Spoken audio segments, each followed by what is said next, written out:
If your child is learning to talk, then perhaps you've considered the question of whether something like baby signing might be a useful thing to help them in learning to communicate.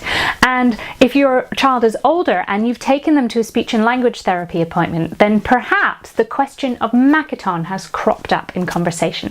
Makaton is simply a way of signing to support spoken language, and it's something that us speechies often suggest to parents because it's a relatively quick way of helping your child to communicate and learn new words. But perhaps you're feeling a little bit hesitant about the idea of teaching your child any signs such as Makaton because you might be worried that it might kind of put them off talking. Perhaps if you help your child to communicate with their hands, then they might not bother learning to communicate with their mouths.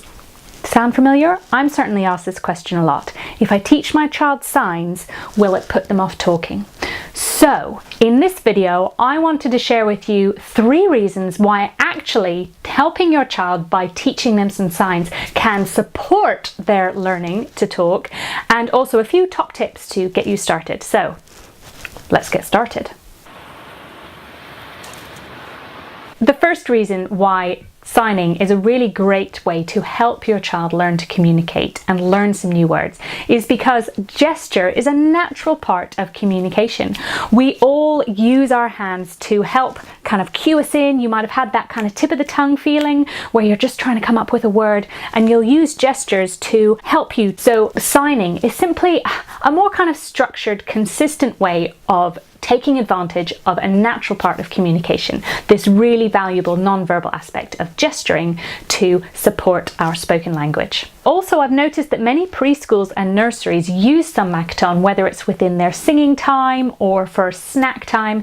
And so if your child is still learning to talk when they go into nursery, if they have some consistent signs that you're using at home, then it may well be something that preschool are using already or can pick up and start using to help your child be successful with their communication. Which brings me to the second reason why signing is so useful for your child. Signing can be a way for your child to experience early success in communicating.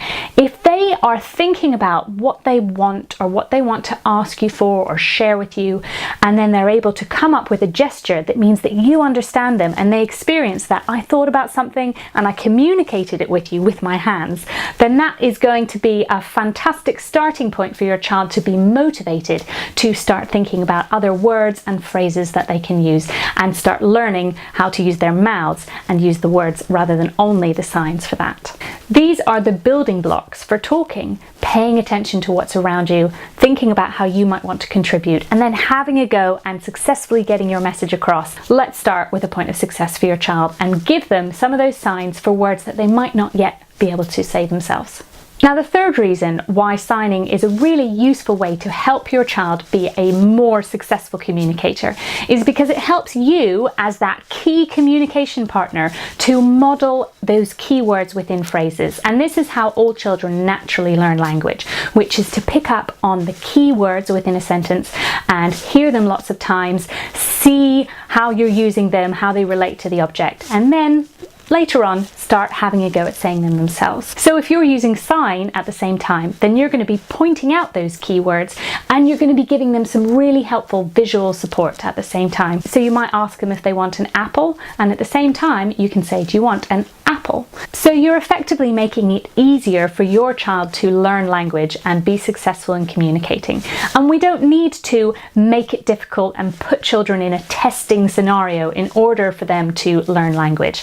Actually, the more clues and help we can give them along the way by repeating those key words, pointing them out, giving them those extra gestures to help them on the way, all of this is actually going to help them to learn language, because children are naturally motivated to communicate about things that they're interested in.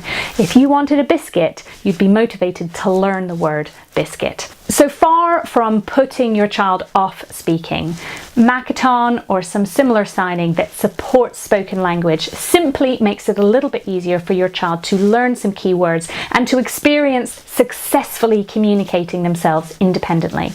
And it's also a way that the people around your child can consistently model those key words and understand what your child is trying to communicate. When it comes to choosing some core vocabulary, some key signs to teach your child, it really depends on what's motivating for your child and what age and stage they're at in terms of what they would like to communicate with you or need to be able to communicate with those around them.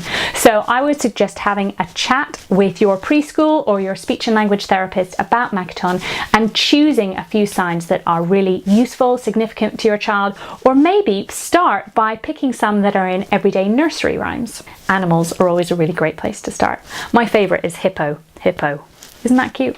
If you're interested in something like Makaton, then you might find that there's a local course going on in your area. If you'd like me to make more videos with a few useful Makaton signs, then do pop in the comments below the words that you would like to know the Makaton for, and I'll make a video about it in the future. Thank you for joining me today. If you think that you might have a go at introducing a few more signs with your child, then give this video a thumbs up and maybe share with someone who also is interested in signing with their child.